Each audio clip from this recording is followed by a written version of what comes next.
Speaker విచారణకు దానం నాగేందర్ హాజరైనట్లుగా తెలుస్తోంది. ఇవాల్టితో ఫిరాయింపు ఎమ్మెల్యేల విచారణ ముగియబోతోంది. దానం నాగేందర్కు పిటిషనర్లుగా పాడి కౌశిక్ రెడ్డి, ఏలేటి మహేశ్వర్ రెడ్డి ఉన్నారు.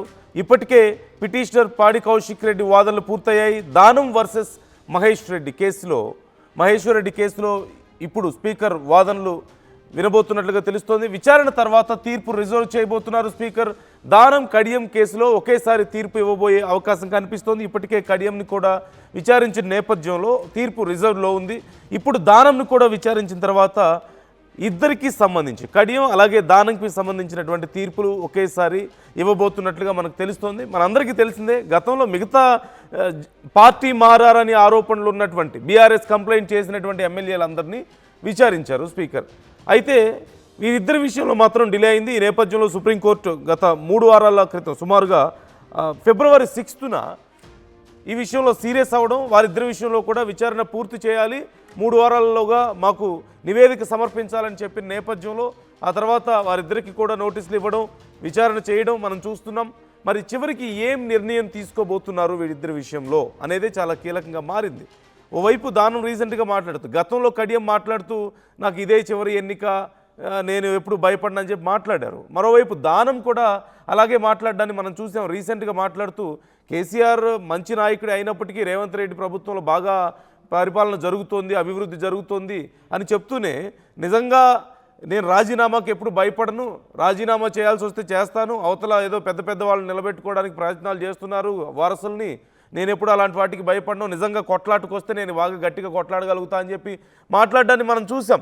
సో చాలామంది అనుకునేది కడియం అలాగే దానం వీరిద్దరి విషయంలో వీరిద్దరి సీట్లలో ఖచ్చితంగా మరొకసారి ఎన్నిక జరిగే అవకాశం ఉందని చాలామంది అనుకుంటూ వస్తున్నారు. వీరిద్దరు రాజీనామా చేస్తారనే చర్చ జరుగుతూ వస్తున్న నేపథ్యంలో ఇప్పుడు స్పీకర్ ఏ నిర్ణయం తీసుకునే అవకాశం ఉంది, డీటెయిల్స్ తెలుసుకుందాం. సతీష్ జాయిన్ అవుతున్నారు, మా ప్రతినిధి. సతీష్, దానం కడియం ఇద్దరి విషయంలో ఏం నిర్ణయం రాబోతోంది అనే ఉత్కంఠ చాలా తీవ్రంగా కనిపిస్తోంది.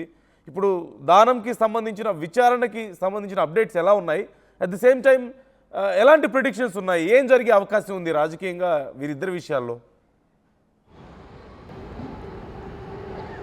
ఎస్ నందు, పార్టీ ఫిరాయింపుల కేసు విచారణ తుది ఘట్టానికి చేరిందని చెప్పుకోవచ్చు. ఎందుకంటే ఇప్పటికే ఇటు 8 మంది ఎమ్మెల్యేల విచారణ పూర్తయింది, ఇటు station Ganapur MLA Kadiyam CR విచారణ కూడా పూర్తయింది. మొత్తం 9 మంది ఎమ్మెల్యేల విచారణ కూడా పూర్తయింది. ఈరోజు ఇటు దానం నాగేందర్ విచారణ అయితే నడుస్తూ ఉంది. మరి ఇప్పటికే ఇటు స్పీకర్ ఛాంబర్లో ఇటు స్పీకర్ గడ్డం ప్రసాద్ కుమార్ విచారణ చేస్తున్నారు. ఇటు దానం నాగేందర్పై కూడా మరి బీజేపీ నేతగా ఉన్నటువంటి ఏలేటి మహేశ్వర్ రెడ్డి అడ్వకేట్లు కూడా మరి విచారణ కూడా హాజరయ్యారు. మరి నిన్ననే ఇటు పాడి కౌశిక్ రెడ్డికి సంబంధించిన అడ్వకేట్లు కూడా విచారణ ఆర్గ్యుమెంట్స్ అయితే పూర్తయింది. మరి దానం నాగేందర్ విషయంలో మరి ఏ నిర్ణయం తీసుకుంటారో కూడా చాలా చర్చనీయమైందని చెప్పుకోవచ్చు. ఎందుకంటే మొదటి నుంచి కూడా చాలా హాట్ టాపిక్గా మారింది. మరి ఖైరతాబాద్ ఎమ్మెల్యే దానం నాగేందర్ మరి ఎమ్మెల్యేకు అనర్హత వేటు వేస్తారా లేదా అనేపైనే ప్రధానంగా చర్చ నడుస్తుంది. ఎందుకంటే ఇప్పటికే దాదాపు ఒక 3-4 నెలల నుంచి కూడా ఈ కేసు విచారణ కొనసాగుతుంది. మరి మొదటగా 8 మంది ఎమ్మెల్యేలు కూడా విచారించారు స్పీకర్ గడ్డం ప్రసాద్ కుమార్. మరి వాళ్ళు ఎలాంటిగా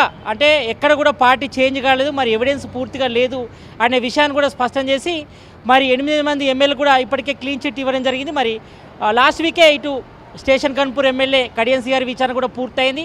మరి అయిన విషయంలో కూడా తీర్పు అయితే రిజర్వ్లో పెట్టారు. మరి ఈరోజు ఖైరతాబాద్ ఎమ్మెల్యే దానం నాగేందర్ విచారణ అయితే స్టార్ట్ అయింది. మరి 2:30కు విచారణ స్టార్ట్ అయింది. మరి దాదాపుగా 2 గంటల పైగా విచారణ అయితే కొనసాగుతుంది. మరి ఇప్పటికే ఇటు బీజేపీ నేత ఏలేటి మహేశ్వర్ రెడ్డి సంబంధించిన అడ్వకేట్లు అయితే మరి ఆర్గ్యుమెంట్స్ అయితే చేస్తున్నారు. మరి మేజర్గా ఒకటే ఆర్గ్యుమెంట్ చేస్తున్నారు, మరి ఖైరతాబాద్ ఎమ్మెల్యే దానం నాగేందర్ మరి ఆయన పార్టీ ఫిరాయించారు, మరి బీఆర్ఎస్ టికెట్ మీద గెలిచి ఆయన కాంగ్రెస్ పార్టీలో చేరాలంటూ కూడా ఒక ఆరోపణ ఉంది. మరి ఇప్పటికే ఇటు సికింద్రాబాద్ ఎంపీగా ఆయన పోటీ చేసి ఓడిపోయారు. మరి అందులో ఒకవైపు బీఆర్ఎస్ బీఫామ్ మీద మరి ఎమ్మెల్యే గెలుపొంది మరి ఆయన కాంగ్రెస్ పార్టీలో చేరారు. మరి మరోవైపు ఇటు కాంగ్రెస్ బీఫామ్ మీద మరి సికింద్రాబాద్ ఎంపీగా పోటీ చేసి ఓడిపోయారు కాబట్టి మరి ఆయన పైన ఈ యొక్క ఎవిడెన్స్ ఆధారంగా మరి ఆయనపై అనర్హత వేటు వేయాలని మరి బీజేపీ నేత ఏలేటి మహేశ్వర్ రెడ్డి అడ్వకేట్లు అయితే డిమాండ్ చేస్తున్నారు. మరి ఈ విషయంలో మాత్రం ఇరు వాదనలు అయితే మరి స్పీకర్ గడ్డం ప్రసాద్ కుమార్ అయితే వింటున్నారు. మరి ఈ విషయంలో ఆయనపై ఏ నిర్ణయం తీసుకుంటారో చూడాలి. మరి ఈరోజు మాత్రం ఓన్లీ విచారణ మాత్రం ఉంటుంది. మరి తీర్పు రిజర్వ్ చేసే అవకాశం ఉంది. మరి ఇప్పటికే ఇటు station Ghanpur MLA Kadiyam CR విచారణ అయితే పూర్తయింది. మరి అయిన తీర్పును కూడా రిజర్వ్లో పెట్టారు కాబట్టి మరి ఇప్పటికే ఇటు సుప్రీంకోర్టు 3 వారాల గడువు ఇచ్చింది. మరి ఇప్పటికే ఈరోజు ఒక వీక్ గడువు అయితే ముగిసింది. మరి ఈ నెల 20 లోపు మరి స్పీకర్ గడ్డం ప్రసాద్ కుమార్ తన నిర్ణయాన్ని తెలిపాల్సి ఉంటుంది. మరి ఆ నిర్ణయం తెలిపిన తర్వాత మరి సుప్రీంకోర్టు ఏం డైరెక్షన్ ఇస్తుందో చూడాలి. ఎందుకంటే ఇప్పటికే ఇటు బీఆర్ఎస్ ఎమ్మెల్యేలు వివేకానంద గౌడ్ కానీ మరి ఇతర ఎమ్మెల్యేలు పాడి కౌశిక్ రెడ్డి కానీ వాళ్ళంతా కూడా ఆర్గ్యుమెంట్ చేశారు. మరి వాళ్ళందరినీ అనర్హత వేటు వేయాలి. ఎందుకంటే ఇప్పటికే సీఎం రేవంత్ రెడ్డి సమక్షంలో వాళ్ళు కండువ కప్పుకున్నారు. అందులో కాంగ్రెస్ కండువ ఉంది. మరి సీఎం రేవంత్ రెడ్డిని ఎమ్మెల్యేలు కూడా పలుమార్లు కలిశారు అని కూడా ఎవిడెన్స్ చూపించినప్పుడు కూడా ఎక్కడ కూడా రాతపూర్వకంగా లేదనే విషయాన్ని కూడా స్పీకర్ స్పష్టం చేసి మరి ఎలాంటి ఎవిడెన్స్ లేదని కూడా మరి మిగతా 8 మంది ఎమ్మెల్యేలకు సంబంధించి క్లీన్ చిట్ కూడా ఇవ్వడం జరిగింది. మరి కడియన్స్ గారి విషయంలో మాత్రం ఆయన కూడా క్లీన్ చిట్ లభించే అవకాశం అయితే కనిపిస్తుంది.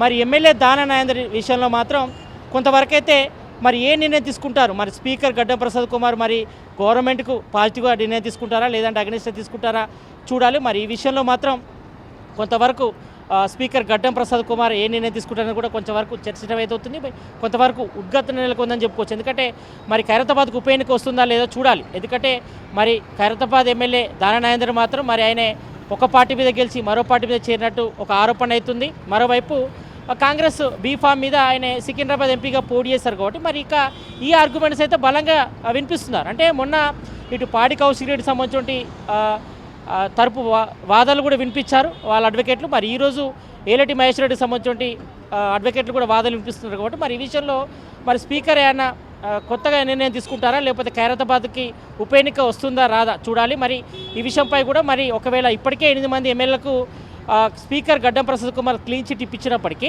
మరి ఇక్కడ మాత్రం బీఆర్ఎస్ ఎమ్మెల్యేలు మాత్రం వాళ్ళు మాత్రం ఏ మాత్రం కూడా తగ్గలేదంటున్నారు. వాళ్ళు మాత్రం సుప్రీంకోర్టులో ఫైట్ చేస్తాం. మరి సుప్రీంకోర్టు ఫైనల్ చేస్తుందా లేదంటే స్పీకర్ నిర్ణయం తుది నిర్ణయం ఉంటుందో చూడాలి. మరి ఈ విషయంలో మాత్రం ఏం జరగబోతున్నది కూడా కొంతవరకు ఉత్కంఠ నెలకొందని చెప్పుకోవచ్చు. మరి ఈరోజు దాదాపుగా 2 గంటలుగా మరి దాన నాయందర్కి సంబంధించి అడ్వకేట్లు వచ్చారు. మరోవైపు ఇటు ఏలేటి మహేశ్వర రెడ్డి సంబంధించి అడ్వకేట్లు రావడం జరిగింది కాబట్టి మరి వాళ్ళ వాదనలు అయితే వినిపిస్తున్నారు. మరి ఈ విషయంలో స్పీకర్ తుది నిర్ణయం తీసుకున్నారు కాబట్టి మరి ఈ విషయంలో ఏం నిర్ణయం తీసుకున్నారు కూడా కొంతవరకు చర్చించమైతే చెప్పుకోవచ్చు. నందు అంటే ఇంకా మనం ఎక్స్పెక్ట్ చేయడానికి అవకాశం ఉందా? ఇప్పుడు కొంతమంది ఎమ్మెల్యేలు మేము బీఆర్ఎస్లోనే ఉన్నామని కొన్ని ఏదో ప్రూఫ్ చూపించడం అండ్ ఓవరాల్గా బీఆర్ఎస్కి ఇష్టమైనటువంటి తీర్పులు పెద్దగా వచ్చినట్టుగా కనిపించలేదు ఎక్కడా కూడా. అంటే బీఆర్ఎస్ దేనికోసం అయితే ప్రయత్నించిందో అనర్హతల కోసం అలాంటి తీర్పులు రాని పరిస్థితుల్లో ఇప్పుడు దానంలాగా ఆల్రెడీ పోటీ కూడా చేశారు కదా, ఇప్పుడు మళ్ళీ ఏదైనా ప్రత్యేకమైన తీర్పు మిగతా వాళ్ళకు వచ్చినట్టు వచ్చే అవకాశం ఉందంటారా? ఎస్, నిజానికైతే లేదని చెప్పుకోవాలి. ఎందుకంటే ఇక్కడ మేజర్గా మాత్రం దాన నాయందర్ ఆయనే కాంగ్రెస్ బీఫామ్ మీద సికింద్రాబాద్ ఎంపీగా పోటీ చేసి ఓడిపోయారు కాబట్టి మరి దాన్నే ప్రధానంగా ఎవిడెన్స్గా తీసుకోవచ్చు. ఒకవేళ స్పీకర్ నిర్ణయం ఏం తీసుకుంటారు, మరి ఆయనపై అనర్హత వేటు వేస్తే మాత్రం ఖైరతాబాద్కు ఉప ఎన్నిక వస్తుంది.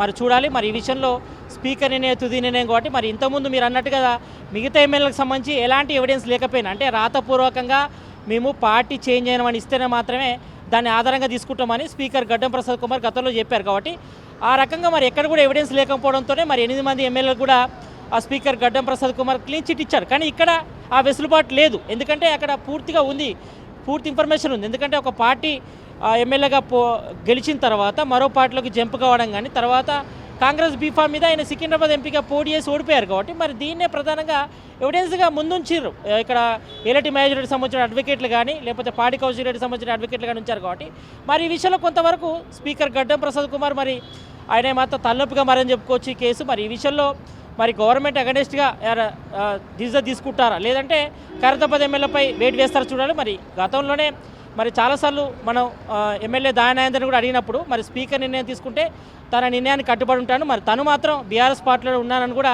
ఆయన ఈ మధ్యకాలంలో ఒక స్టేట్మెంట్ ఇచ్చారు. అంటే మొదటి నుంచి కూడా కొంతమంది పార్టీ చేంజ్ అయినప్పుడు కూడా కొంతమంది ఎమ్మెల్యేలు అంటే ఇటు అరకపూరి గాంధీ కానీ మిగతా ఎమ్మెల్యేలు కానీ కూడా వాళ్ళు కూడా చెప్పారు తాము కాంగ్రెస్ పార్టీలో ఉన్నామని చెప్పారు గతంలో కొంతమంది ప్రెస్ మీట్లో కూడా. కానీ తర్వాత ప్లేట్ ఫిరాయించి తాము బీఆర్ఎస్ పార్టీలోనే కొనసాగుతుందని చెప్పారు.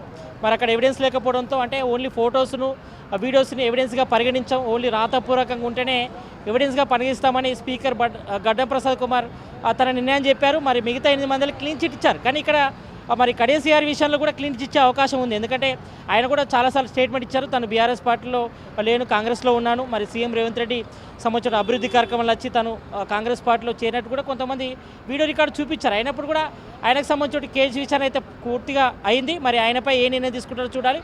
మరి ఇక్కడ స్టేషన్ కన్పూర్ ఎమ్మెల్యే కడియం శ్రీహరి, మరి ఖైరతాబాద్ ఎమ్మెల్యే దారా నాగేందర్ విషయంలో మాత్రం తీర్పు ఈరోజు అయితే రిజర్వ్ చేసి మరి ఇంకా 2 వీక్స్ ఉంది కాబట్టి 2 వీక్స్లో మేబీ నెక్స్ట్ వీక్లో మరి ఈ యొక్క విచారణపై కూడా తన తీర్పును తుది నిర్ణయాన్ని కూడా స్పీకర్ చెప్పే అవకాశం ఉంది. మరి గడ్డం ప్రసాద్ కుమార్ స్పీకర్ ఏ నిర్ణయం తీసుకుంటారో చర్చ అవుతుంది.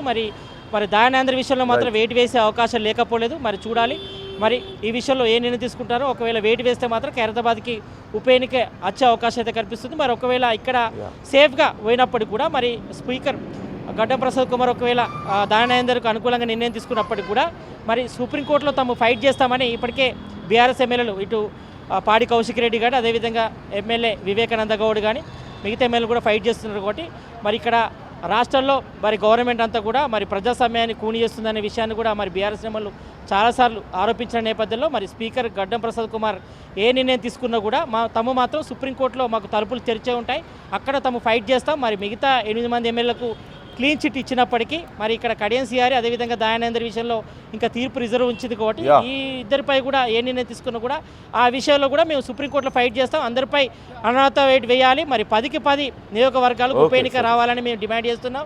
ఎందుకంటే బీఆర్ఎస్ టికెట్పై గెలిచి వాళ్ళంతా కూడా కాంగ్రెస్లో చేరారు.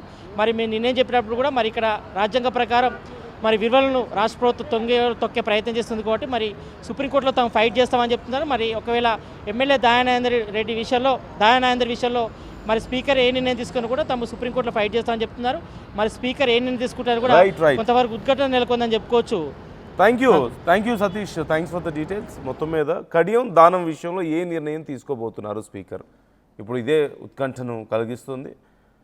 కోర్టు 3 వారాల సమయం ఇచ్చింది సుప్రీంకోర్టు తమకు ఖచ్చితంగా నివేదిక ఇవ్వాలని. మిగతా అందరి విషయంలో 8 మంది విషయంలో క్లారిటీ ఏదో ఒకటి ముందు ఒక ప్రయత్నం అయితే జరిగింది, వాళ్ళ నుంచి సమాధానాలు తీసుకున్నారు. మరి వీళ్ళిద్దరి విషయంలో ఎందుకు ఏం చర్యలు తీసుకోలేదు, ఎందుకు వీరిని విచారించలేదు అని చాలా సీరియస్ అయింది. 3 వారాల సమయం ఇచ్చి విచారణ చేయమని చెప్పింది. ఇప్పుడు ఇద్దరి నుంచి సమాధానం తీసుకున్నారు. మరి ఏమి నిర్ణయం తీసుకోబోతున్నారు? పోటీ కూడా చేశారు కదా కాంగ్రెస్ నుంచి దానం. మరి ఇప్పుడు కూడా ఇంకా నేను బీఆర్ఎస్లో ఉన్నానని చెప్పుకోవడానికి అవకాశం ఉంటుందా? ఖచ్చితంగా అక్కడ ఉప ఎన్నిక వచ్చే అవకాశం ఉందని కొంతమంది అంచనా వేస్తున్నారు. కానీ స్పీకర్ నిర్ణయం వచ్చే వరకు ఏం జరుగుతుందో అనేటువంటి ఉత్కంఠ కూడా కొనసాగుతూనే ఉంది. అసలైన తొలి వెలుగు.